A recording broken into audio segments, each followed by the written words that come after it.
Arkham Origins review right now. Yeah!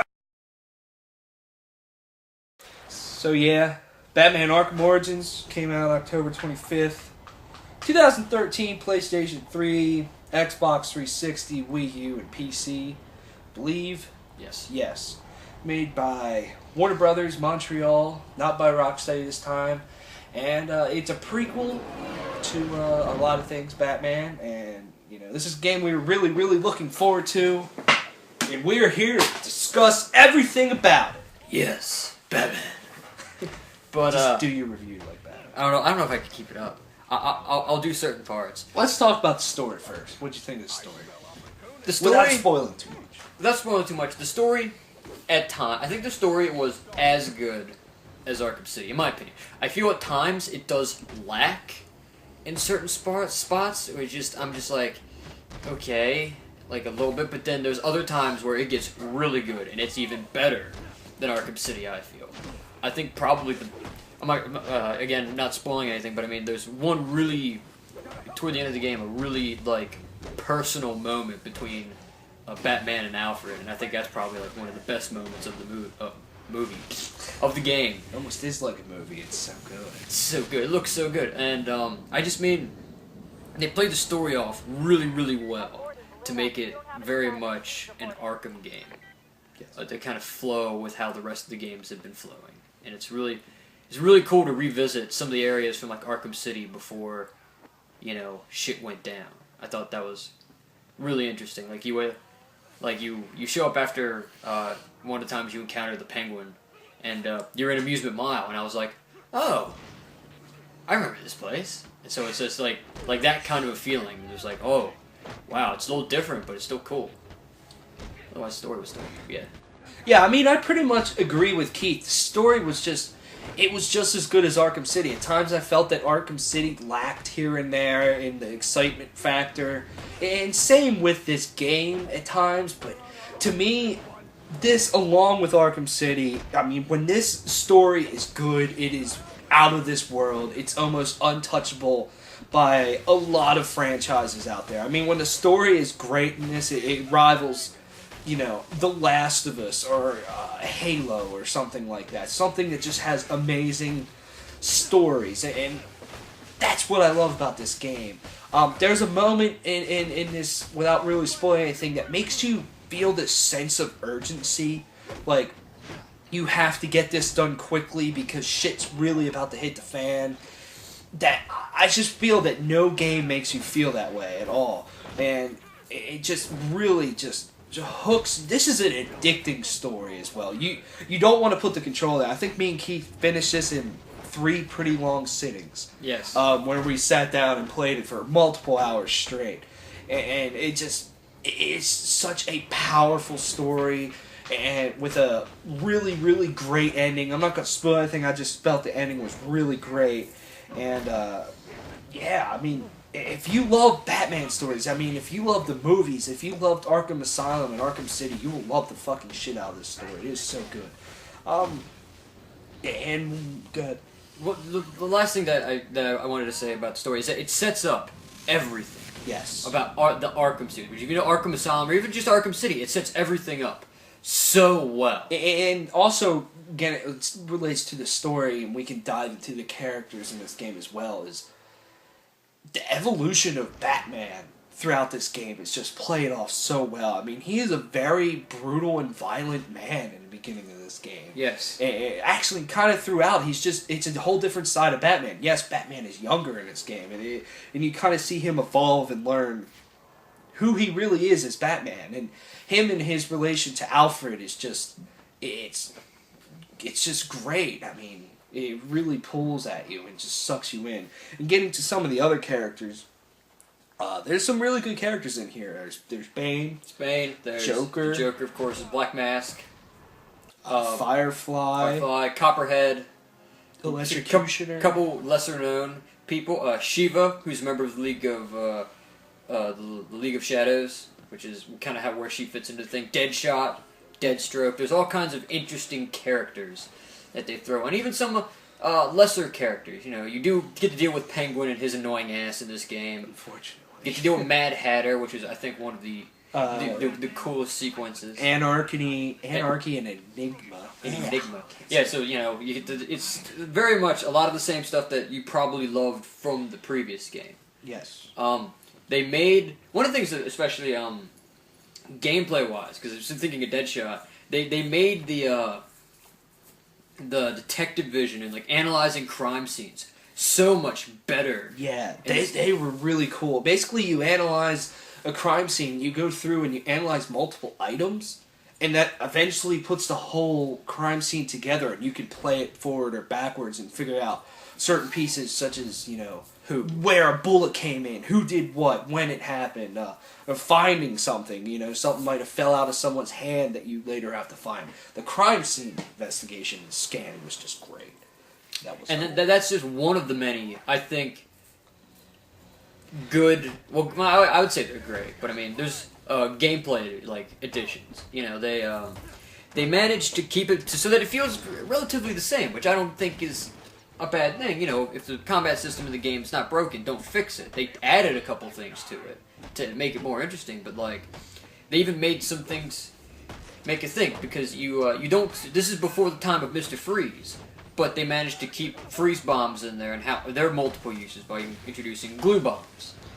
Instead of having the shotgun, you could use the concussion grenades, which did about the concussion effect, and the shock gloves did about the same powering up part. And the shock gloves themselves were awesome. The shock gloves are very OP.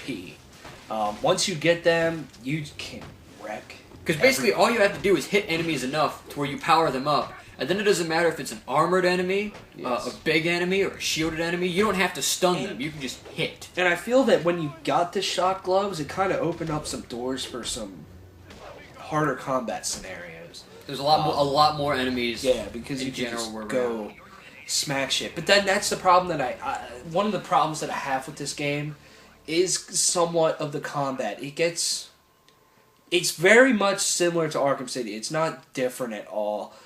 There's kind of like a lack of innovation with it, because there's literally nothing that's different. But it's not how the combat plays, because the combat plays so well, and it's so free-flowy and just fun. It's the enemy types that bothered me. It felt like every fight there was a couple dudes. There might be a guy with a shield, a guy with a taser, and then a guy with armor. There was a guy with an armor in every single every single encounter. I just thought it was kind of lazy. He was really overdone. It's just kind of a little nitpicky thing I have. Just the sameness in the enemies that you fight. They did introduce one new enemy, which is the martial artist. Yeah, and they were really cool. Which introduced you have to double counter, which instead of just hitting Y once, you have to hit Y twice. Or sometimes you would deal with, what are they called, enforcers? Yeah. The really big guys, you would deal with them a lot all the time. I just felt like it was the samey. It got a little annoying how, you'd want to take everybody out, but no, you have to deal with this big guy, and then once you deal with this big guy, you kind of can't, because you have to deal with this. I mean, yes, it adds a challenge, but after a while, I just felt it got a little old. About halfway through the game, I was like, are you fucking kidding me again? I'm fighting the same guys, but the Predator encounters were really cool. I felt they were, once again, kind of the same, but I really like the environments that they set you up in.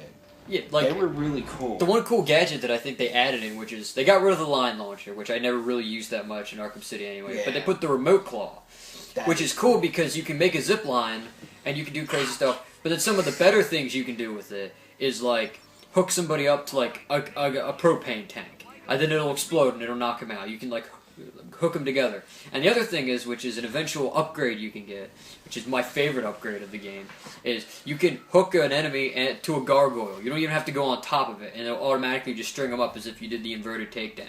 That's my favorite thing. Or, I don't know if you said this, with the line launcher you can attach it to an enemy and then attach it to a gas can. Yeah, and then they'll blow up. I just thought it was so cool. One of the other thing, speaking of the combat and the bosses and whatnot, is all the boss fights are really Yes. innovative in this game. And without spoiling anything, the last boss fight in this game is one of the most intense things that you will ever play in your life. It was really crazy. Also, I mean, it's not a spoiler because everybody knows it's going to happen, but the fight against Deathstroke, I thought, is probably my favorite.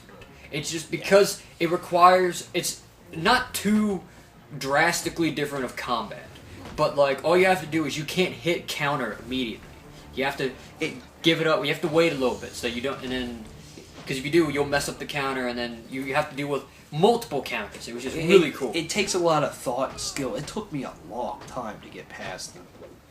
That was a really challenging boss fight. And then,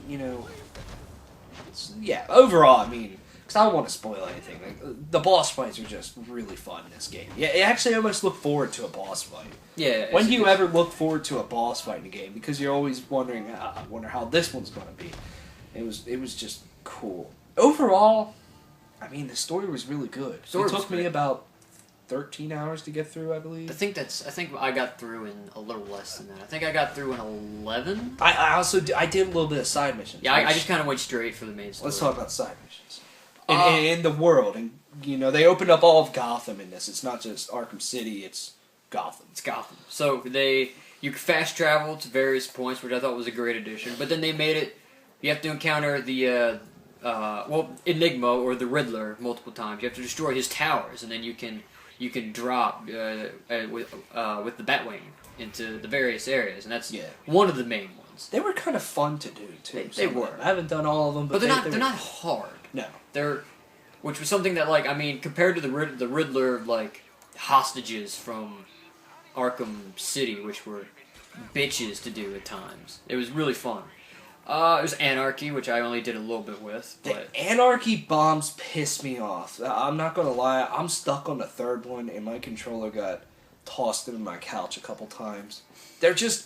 It's somewhat frustrating because your time limit to detonate these bombs, and then once you get there, you might have a minute and 10 seconds to take out 10 guys, which you think that's not that hard, but it is. It's very challenging because they're kind of tough. I think for the most part, a lot of the other side missions, I mean, you encounter the Mad Hatter, and then there's Deadshot and there's Shiva, but then, I mean... There's Penguin, but then, I mean, a lot of those, at least for, like, the side missions, they're kind of the same as Arkham City. Yeah. You fight out enemies who are defending, instead of Titan formulas, it's arms caches and chemical weapons and drugs, It's the same kind of thing. In ways, though, I mean, I feel that they have more importance, though. Because you pull up this list and you see all these guys that are after you that you can take out. Yeah. I just thought side missions were kind of cool. Gotham was cool as well, exploring the entire city. I always liked flying over the bridge. Yeah, flying over the bridge is kind of cool. I like how they made that easier because you get the grapple accelerator immediately. Which I can't use, right? I don't know how to do it. Because I'm a homo. It just takes practice. Yeah. But then, like, I just think they refined a lot of the stuff. Like, countering is so much easier in this game, but then... That's true. The environment, like we were talking about, because I got a little off topic there, is awesome because it's familiar. It's not completely different. Like I said, you go and you're in Amusement Mile, and then you take a look around, and you're like, oh yeah, I remember this place. And then you go to the steel mill again, and I'm like, yeah. And then some of the interiors, I'm like, this looks just like it did in Arkham City. And I'm like, wow, nostalgia. Just in full effect. One thing that's kind of cool, maybe I won't hang on it too much because there's not a whole lot to it, but the whole upgrading system, once you take people out, I mean, you're ranked with each fight that you go through. You're ranked based on how much of a threat you were, how many hits you took, how many enemies there are, what type, and all that stuff. It's kind of cool. So then you get a bunch of experience, and when you level up, you get a skill point or whatever you want to call it. And the way that they set up all your upgrades was kind of cool. It's more like a skill tree, and that rather than just a bunch of random stuff that you kind of do. And to get to this skill, you have to do this one, and I just thought they were really cool. And all the Dark Knight challenges, I think they are. Yeah. They're kind of neat as well. Yeah, the game I like that, and how instead of just you can just buy this, buy this, buy this. It's all kind of connected. You have to get this, so it's more RPG-ish in a way, which is really cool. And There's multiplayer. it's multiplayer, but I tried to get on because I haven't really messed with it too much. I tried to get on multiplayer literally I think 5 minutes before we started this review, and I found one guy who was playing it with me. Could not find another game. There's only one game mode apparently too, which I can understand. I mean, but I feel like then because Tyler said this while after like I tried like 4 or 5 times to find a match.